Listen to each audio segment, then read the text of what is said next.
Hello दोस्तों, आज हम पढ़ने जा रहे हैं व्हीटस्टोन ब्रिज के बारे में। और ये लेक्चर देखने से पहले आप किरचॉफ लॉ वाला लेक्चर जो देखना है ना, प्रीवियस लेक्चर किरचॉफ वाला। चलो तो शुरू करते हैं। व्हीटस्टोन ब्रिज, गेहूं पत्थर पुल, ये नाम है किसी का। Wheatstone bridge. देखो, व्हीटस्टोन ने एक बड़ा कमाल का आइडिया पाया। ये सब जानते थे कि current follows the least resistive path. Wheatstone ने जो है इसको डेमोन्स्ट्रेट कर दिया, है ना। अभी देखो एनिमेशन में आप देखोगे कि 4-5 बल्ब लगे हुए हैं, तो क्या सीन होगा देखो, मैं तुम्हें समझाता हूं। हमने क्या किया कि 4 पॉइंट लिए, काइंड ऑफ दिस। ये पॉइंट ए, ये बी, ये सी और ये डी। इनके बीच में हमने एक रेजिस्टेंस कनेक्ट कर दिया, है ना। एक रेजिस्टेंस बल्ब कनेक्ट कर दिया, जैसे कि एनिमेशन में आप लोग देखोगे एक बल्ब कनेक्ट यहां कर दिया। से इट इज R1, है ना। बल्ब का कुछ रेजिस्टेंस होगा, उसका R1 है। एक बल्ब हमने यहां कनेक्ट कर दिया। से the resistance of that bulb is R2।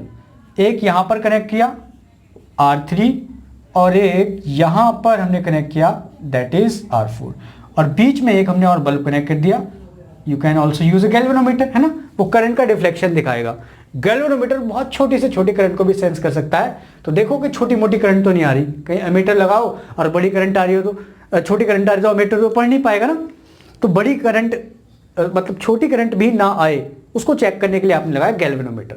Galvanometer छोटी से छोटी करंट को बच्चों डिटेक्ट करता है। ओके, चलिए अब इन दो पॉइंट्स ए और बी के बीच में हमने जो है सेल जोड़ दिया, है ना, बैटरी जोड़ दी वी।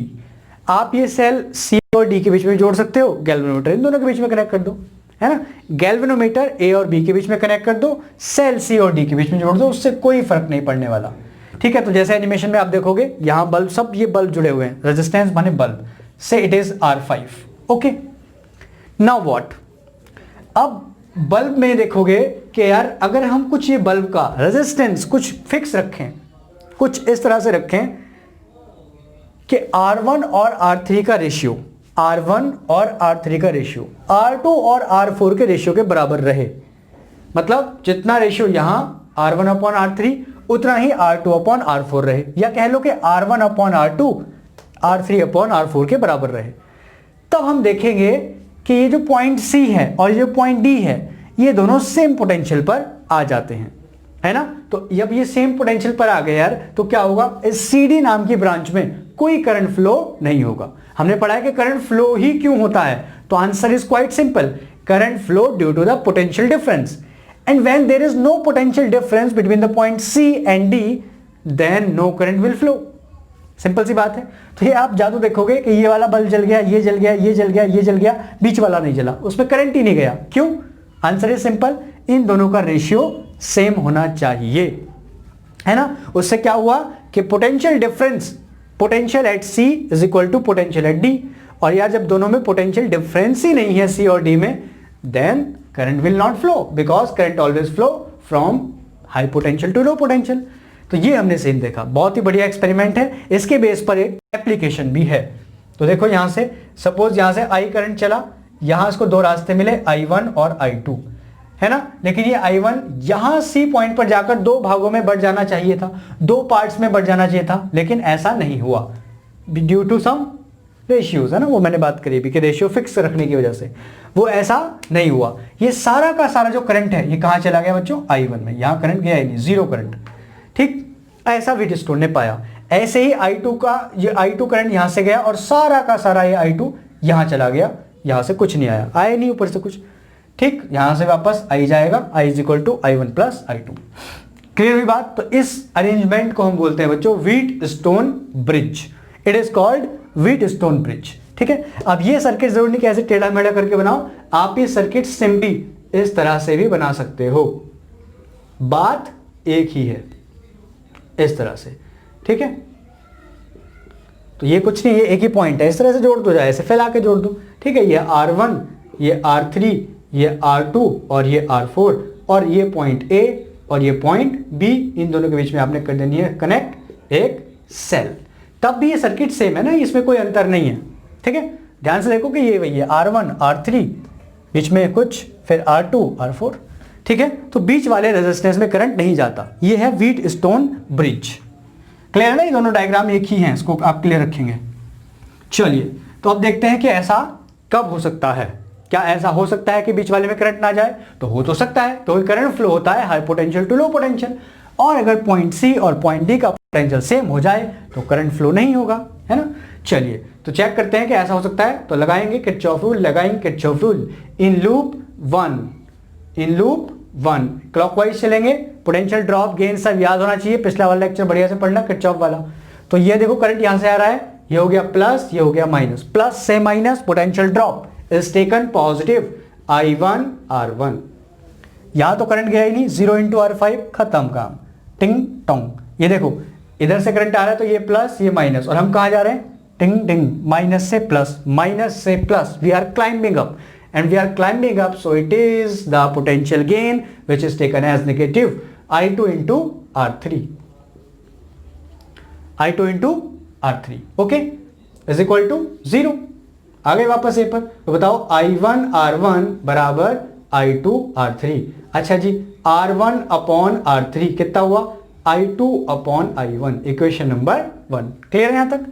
सिमिलरली चलते हैं लूप 2 में, यहां भी क्लॉकवाइज चल लेते हैं, क्या जाना है। तो लूप 2 में देखो CBDC ऐसे चलेंगे, CBDC। तो C से शुरू करो, यहां पॉजिटिव पॉइंट, यहां नेगेटिव, क्योंकि करंट जा रहा है प्लस से माइनस जाता है। ये हो गया I1 R2 पॉजिटिव। यहां देखो करंट यहां से आ जा रहा है, ये प्लस ये माइनस, माइनस से प्लस, तो क्या लगाएंगे? माइनस। I2 R4 पहुंच गए, यहां तो कुछ है ही नहीं बीच में, बराबर 0। तो हुआ I1 R2 बराबर I2 R4। Is that clear बच्चों? फिर से बताओ, R2 अपॉन R4 कितना हुआ? I2 upon I1, equation number 2। तो देखो 1 और 2 कंपेयर करो, वहां भी I2 अपॉन I1 की वैल्यू निकाली गई है, यहां भी I2 अपॉन I1 की वैल्यू निकाली गई है। तो on comparing 1 and 2 we get R1 upon R3 is equal to R2 upon R4। This is known the condition of balancing. तो आंसर मिला कि क्या ऐसा हो सकता था कि सी से डी में करंट नहीं गया? तो आंसर है यस, हो सकता है, अगर इनका रेशियो सेम रहे। This is known as condition of balancing. तो ये बहुत काम आएगा हमारे रेजिस्टेंस को सॉल्व करने में, इसको भी आप ध्यान से देखेंगे। ओके, मिटा दें इसको, समझ में आ गया? चलिए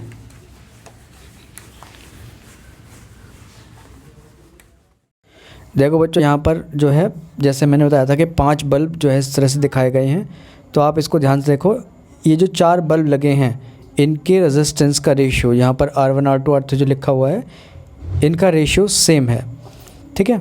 तो इनका रेशियो सेम है और ये सारे सर्किट्स जुड़े गए हैं। अब जैसे हम इसको ऑन करते हैं तो ऑन करने पर देखो चारों बल्ब जो हैं जल रहे हैं, लेकिन आप मिडिल वाला जो बल्ब देखोगे, क्योंकि इन चारों बल्ब के रेजिस्टेंस का रेशियो सेम है, तो जो मिडिल वाला बल्ब है वो ग्लो नहीं कर रहा है, ठीक है। आप इसको और थोड़ा सा ध्यान से देखो तो ये आपको दिखेगा कि ग्लो नहीं कर रहा। इसका मतलब क्या होगा कि इसमें करंट नहीं जा रहा। देखो ये जूम करके देखेंगे तो ये बिल्कुल भी ग्लो नहीं कर रहा है, ठीक है।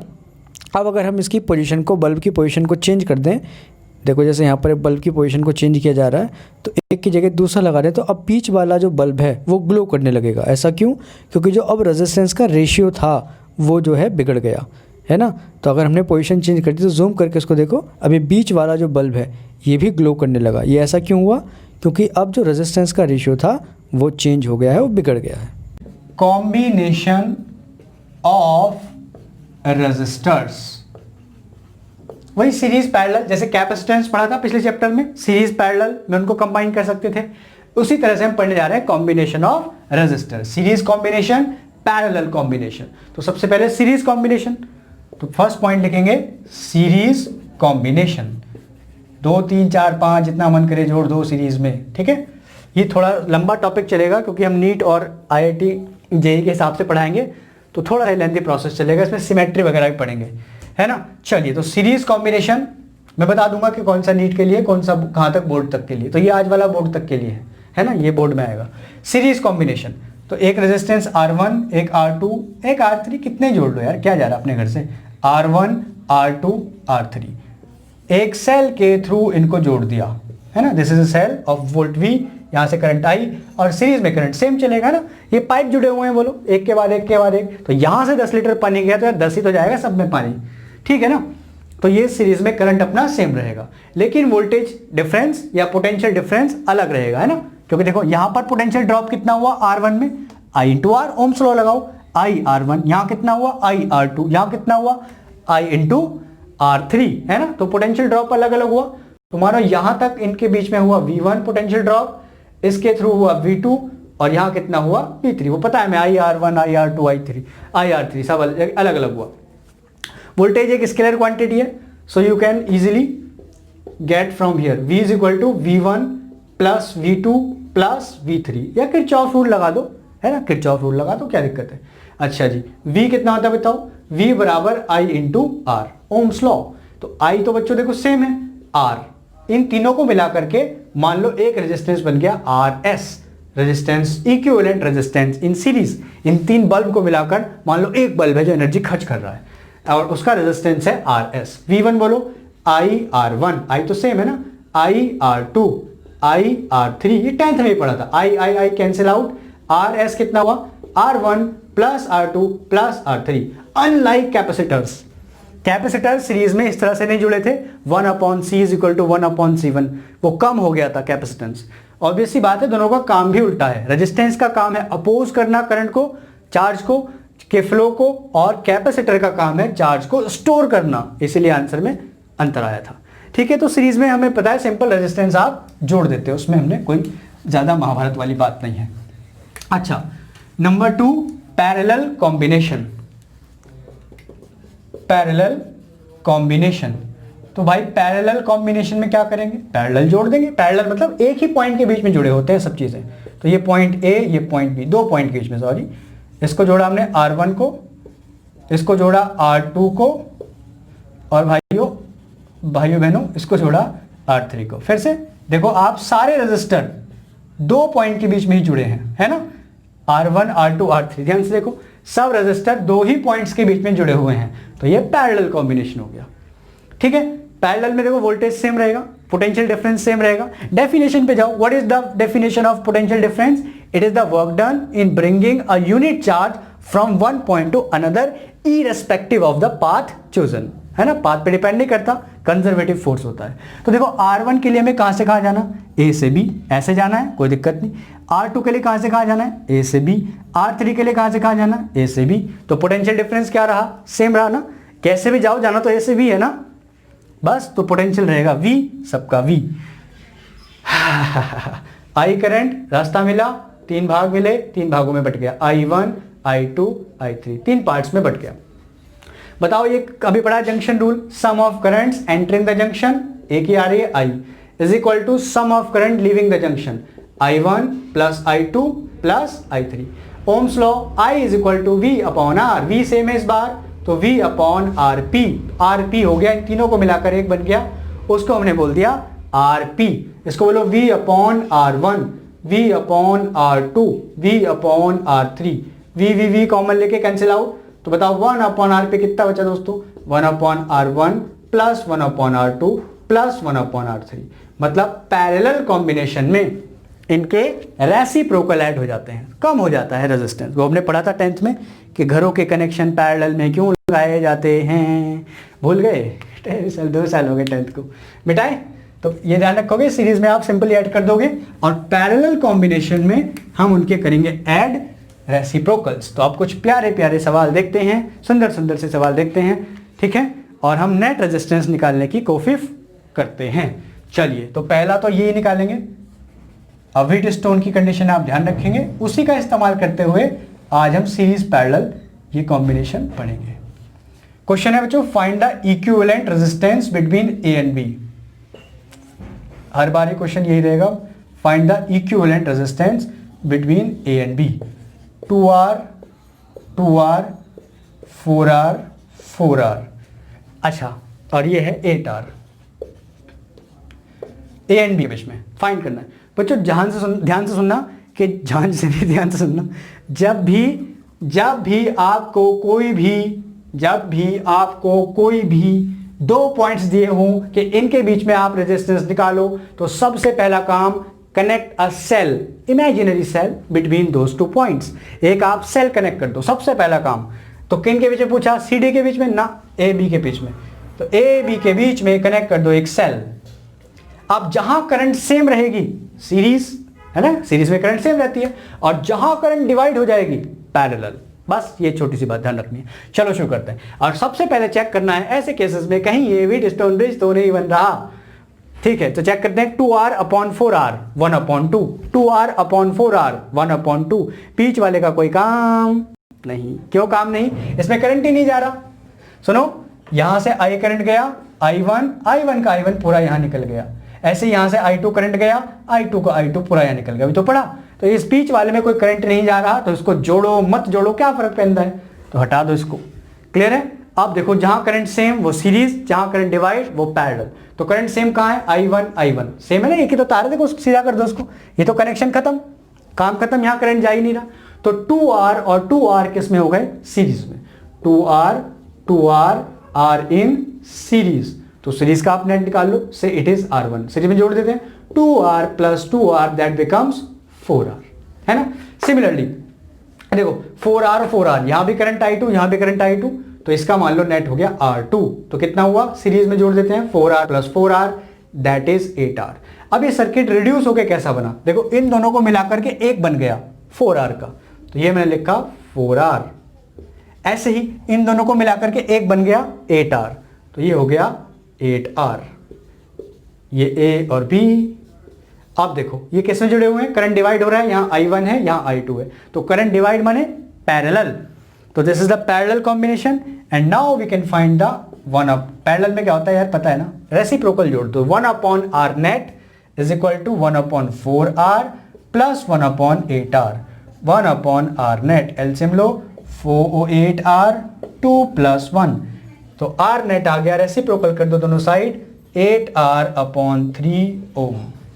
ओम हरिओम। आई बात समझ में? बोलो, क्लियर हुआ ना? चलिए मिटाएं इसको। तो ये आप ध्यान रखेंगे कि जहां भी बैलेंसिंग की कंडीशन बन गई, रेशियो सेम होना चाहिए, तभी ये हम व्हीटस्टोन ब्रिज उसमें अप्लाई कर सकते हैं। चलिए और कुछ क्वेश्चन देखते हैं, सुंदर सुंदर से प्यारे प्यारे से। तो एक क्वेश्चन ये है R, और ये हो गया R, और सर ये हो गया फिर से R, इस तरह से। ओ ओ ओ ओ ओ अच्छा, एक और लगा हुआ सर यहाँ। हाय हाय हाय हाय, गलत हो गया। यहाँ 3 लगे हुए हैं, 3 लगे हुए सर, 3 लगे हुए हैं, यस। और एक रजिस्टर लगा है इस तरह से यहाँ, और एक रजिस्टर लगा है बच्चों। अबे यार गलत बना दिया सर, क्या करते हो। चलो वंस मोर। अब मैं देख के बनाऊंगा भाई, मैं ज़्यादा रिस्क नहीं लेता। एक इस तरह से और एक इस तरह से, यस। लो जी, ये पॉइंट A, ये पॉइंट B, क्वेश्चन वही है, find the resistance between A and B। ये सारे R। ऐसा तो सर बड़ा मुश्किल सा लगता है रे, हमने तो पढ़ा ही नहीं ऐसा। अगर मैं तुमसे कहूं कि ये व्हीटस्टोन ब्रिज ही है तो कैसा लगेगा? मजाक। चलो देखते हैं फिर से। क्वेश्चन वही है कि सब मतलब आंसर वही है, सॉल्यूशन वही है। सबसे पहले जिन 2 पॉइंट्स के बीच में रेजिस्टेंस पूछा उनके बीच में एक सेल कनेक्ट करते हैं। तो देखो इस तरह के सर्किट में आप क्या करोगे, जिन दो पॉइंट के बीच में पूछा रेजिस्टेंस, एक को लेफ्ट में एक को राइट में, बचे 2 पॉइंट, ढूंढो 2 पॉइंट कौन से, ढूंढो। एक ये रहा जहां कनेक्ट हो रहा है कुछ, सी मान लो, एक ये रहा D। एक को ऊपर एक को नीचे, किसी को भी ऊपर रख दो किसी को भी नीचे रख दो, और जो 2 पॉइंट के बीच में आपको रेजिस्टेंस निकालना है उनके बीच में कनेक्ट कर दो सेल। अब ध्यान से सुनना, मजेदार बात, ये पॉइंट A है तो ये भी A है ना, यहाँ कुछ है थोड़ी, ठीक है। ये पॉइंट B है तो ये भी B ही है, इसे तब यूं जोड़ दो, क्या जा रहा, ठीक है, कोई रेजिस्टेंस थोड़ी बीच में। ठीक, अब बात करते हैं। तो सबसे पहले बताओ A और C के बीच में क्या जुड़ा है? A और C के बीच में R जुड़ा है, ये रेजिस्टेंस जोड़ो। A और C के बीच में हमने जोड़ा रेजिस्टेंस R। A और D के बीच में क्या जुड़ा है? A और D के बीच में R ना, डायरेक्ट कौन सा, डायरेक्ट देखना, डायरेक्ट A से D के बीच में डायरेक्ट टक टक सिर्फ ये ध्यान देना, ये कुछ नहीं। ए से डी के बीच में डायरेक्ट कौन जुड़ा है? आर। आई बात समझ? ए से डी को डायरेक्ट कौन मिला रहा है? आर। क्लियर? अब सी से बी, सी से बी डायरेक्ट कौन मिला रहा है? सी से बी डायरेक्ट आर। ये ध्यान देना बस। ओके, ऐसे ही डी से बी, डी से बी डायरेक्ट आर। क्लियर? सी से डी, सी से डी डायरेक्ट कौन जुड़ा है? आर। ये तो सर व्हीटस्टोन ब्रिज बन गया, ठीक है ना? तो देखो R upon R1, R upon R1, बीच वाले कोई काम नहीं, ये दोनों सीरीज, नीचे वाले दोनों सीरीज, फिर जो कॉम्बिनेशन आया वो पैरेलल। इसको ध्यान रखना है ना क्वेश्चन को। तो ये जो इस तरह का सवाल है, ये भी व्हीटस्टोन ब्रिज ही है। It is also Wheatstone bridge. कर लोगे ना आगे तो सॉल्व। चलिए अगला प्रश्न देखते हैं।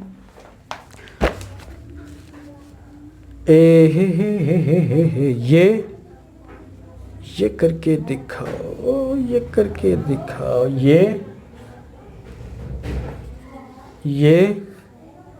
R 4R R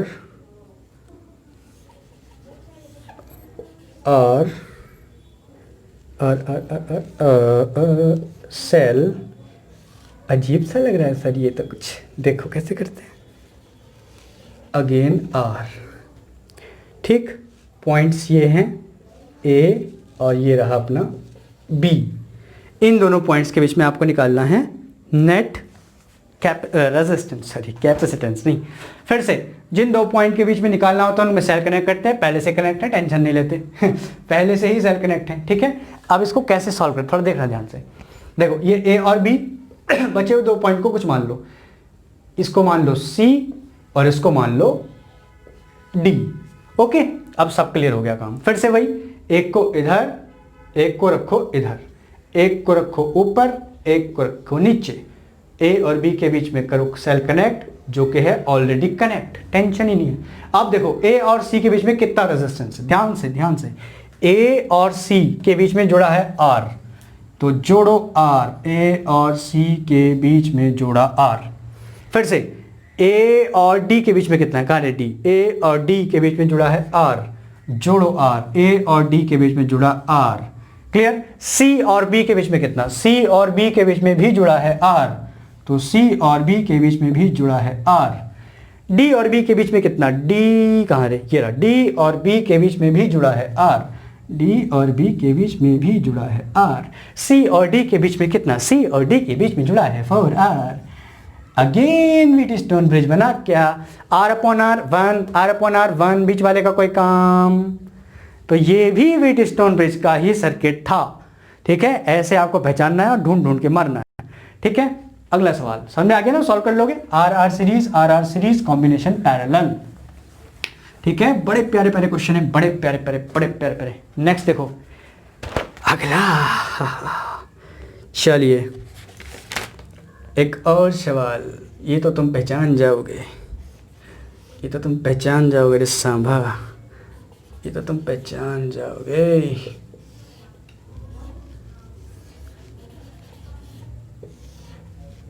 A B C D, A और B के बीच में नेट रेजिस्टेंस बताएं। आंसर इज वेरी क्लियर, ध्यान से देखो। तो क्या ये लगा R हैं सब, उसकी चिंता मत करो। मुझे पता है मैंने रेजिस्टेंस ने लिख के R हूँ, 2R हूँ, 5R हूँ, है ना, इस तरह के ही हैं। तो अब ज़रा मुझे बताओ कि क्या ये व्हीटस्टोन ब्रिज बन रहा है? लेकिन व्हीटस्टोन में तो नीचे सेल कनेक्ट था, बीच में गैल्वेनोमीटर या रेजिस्टेंस था। तो चेक करते हैं कि क्या ये व्हीटस्टोन ब्रिज है। फिर से जैसे कि हमने बताया कि एक को रखो इधर, एक को रखो इधर, बीच में कर दो सेल कनेक्ट, जो कि है ऑलरेडी कनेक्ट। देखो ध्यान से, A और B के बीच में। एक को रखो ऊपर, एक को रखो नीचे। चलो A और C के बीच में कितना? A और C के बीच में कितना? R, connect it R। A और D के बीच में कितना? A और D के बीच में कितना? R। D और B के बीच में कितना? D और B के बीच में कितना? R। C और B के बीच में कितना? C और B के बीच में कितना? R। C और D के बीच में कितना? C और D के बीच में कितना? 5R। Any problem sir? R upon R 1, R ए रेशियो जरूर चेक करना, वैसे ही मत कहते ना Wheatstone. R upon R 1, R upon R 1, बीच का कनेक्शन खत्म। आता है सीरीज पैरेलल का सीन। आगे बात समझ। चलिए सर, तो ये इस तरह से भी धोखे वाले सर्किट आ सकते हैं। अब कुछ और क्वेश्चन करते हैं कि और किस तरह से सवाल आपसे पूछे जा सकते हैं। तो एक कर लेते हैं सवाल, ये रहा। इसमें है given Wheatstone bridge is showing no deflection in the galvanometer. तो पहले सर्किट बना लो, उसके बाद बात करेंगे।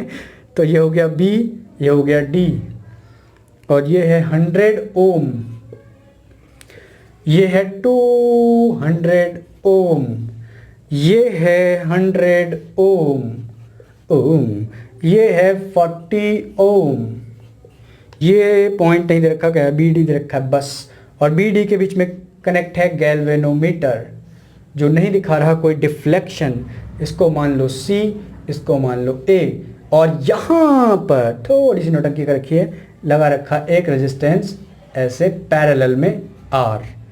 ओके बच्चों, और इन दोनों पॉइंट्स के बीच में कनेक्ट है सेल काइंड ऑफ दिस। पूछा क्या है, एक बार मैं सवाल पढ़ लेता हूं। The given Wheatstone bridge is showing no deflection in the galvanometer. तो समझ जाओ कि भैया इनका रेशियो बराबर है ना। तो ये कोई डिफ्लेक्शन नहीं दिखा रहा, इसका मतलब इनका रेशियो बराबर है। पूछा क्या है, calculate the value of R. Calculate the value of R, बहुत सिंपल है। तो देखो, जब ये कोई डिफ्लेक्शन नहीं दिखा रहा तो इसका मतलब व्हीटस्टोन की बैलेंसिंग कंडीशन है। बैलेंसिंग कंडीशन तो ये अपॉन ये बराबर ये अपॉन ये, लेकिन ये तो दोनों किस में जुड़े हुए हैं यार। तो पहले इन दोनों का नेट निकाल लो, ठीक है। तो ये दोनों किस में जुड़े हुए हैं, पैरेलल में।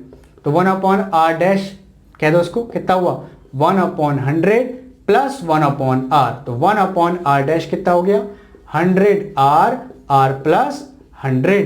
तो आर डैश कितना हुआ 100 आर अपॉन 100 प्लस आर। इसको आप डायरेक्ट कर लिया करो, are dash R1 R2 upon R1 plus R2 है ना, पैरेलल में R1 into R2 upon R1 plus R2। ये आ गया आर डैश। क्लियर है, इसको आप पहले चित्र को बना लेना। तो इसको मिटा करके मैं एक ही वैल्यू लिख सकता हूं, इन दोनों के कॉम्बिनेशन में जो आया आंसर, और इन दोनों का कॉम्बिनेशन आया आर डैश, जिसकी वैल्यू ये लिखी हुई। अब देखो ये व्हीटस्टोन ब्रिज है, बैलेंसिंग कंडीशन है, तो रेशियो क्या रहेगा, सेम रहेगा, है ना। तो R1 upon R3 is equal to R dash upon 40। टिंग टोंग उधर ले जाओ, तो ये जाएगा R dash is equal to 40 upon 2 यानी कि 20। तो आर डैश की वैल्यू कितनी आ गई 20। आर डैश हम निकाल चुके, यहां पर 20 रख दो तो आर आ जाएगा। तो 20 is equal to 100 R upon 100 plus R. Calculation 2000 plus 20 R is equal to 100 R. इधर ले आओ, ये हो गया 80 आर इज इक्वल टू 2000। टिंग टिंग, R is equal to 200 upon 8 ohm. 8 से काट दो, 8 दूने 16, 8 पंजा 40। तो आर आ गया अपना 25 ओम। क्लियर है ना। तो इस तरह से वो कह देगा कि यार ये अगर व्हीटस्टोन ब्रिज है तो आर की वैल्यू बताओ, वो तो आपको चेक कर लेना है और बता देना है, ठीक है। चलिए सर, एक और सवाल देखते हैं सुंदर सा, इसको मिटा दें, समझ में आ गया होगा। चलो चलो रे बच्चों, चलो रे बच्चों। यस, इसमें देखो इस तरह से दिया हुआ है, एक सेल यहां पर इस तरह से कनेक्ट है। सॉरी, ये रहा। ये बच्चों IIT JEE 1978, काफ़ी पुराना, 1978 में आया था, और इसको आप चुटकियों में कर दोगे। सर इतने आसान क्वेश्चन तो हम कर देंगे, तो क्या हुआ, आसान भी आते हैं सवाल, ऐसी बात नहीं कि सारे मुश्किल ही आते हैं, ठीक है। ये रहा और ये रहा, ऐसा तो किया है ना अभी। ये रहा ए बी, इस तरह से है ना, ओपन सर्किट बना हुआ है। तो क्या पूछा इसने, find the net resistance between A and B. ये सारे R R R R R, तो मुझे लगता है ये तो हम कर चुके हैं, है ना। तो ये 1978 का, कोई दिक्कत नहीं, फिर से मैं वही करना है। देखो ध्यान से पहले सुनना, ये पॉइंट अगर बी है तो ये तार ही तो है, कुछ है थोड़ी, ये भी तो बी हुआ। अगर ये पॉइंट ए हुआ तो ये भी ए हुआ कि नहीं हुआ। इसको आपने सी माना, इसको आपने डी माना, और ये अभी अभी हम कर चुके, ठीक है। तो फिर से क्या करना है, एक तरफ ए एक तरफ बी, सेल कनेक्ट, एक तरफ सी एक तरफ डी। ए और सी के बीच में कितना कर चुके हैं ना, आर। सी और बी के बीच में कितना, सी और बी के बीच में आर। ए और डी के बीच में आर। डी और बी के बीच में आर। जे और डी के बीच में इसका कोई काम नहीं। समझ में आ गया ना। तो ये था कुछ इंपॉर्टेंट प्यारे प्यारे question based upon Wheatstone bridge. इनको आप बढ़िया से लगा लेना, एक ना एक सवाल बोर्ड में ऐसा मिल सकता है। ओके बच्चों, tata bye bye, take care. Combination of register भी चलता रहेगा, अलग अलग सिमेट्री, ये मेथड वो मेथड, दुनिया भर के मेथड सीखेंगे। कम से कम 1 या 2 लेक्चर उसका और आने वाला है। Okay, tata bye bye, take care.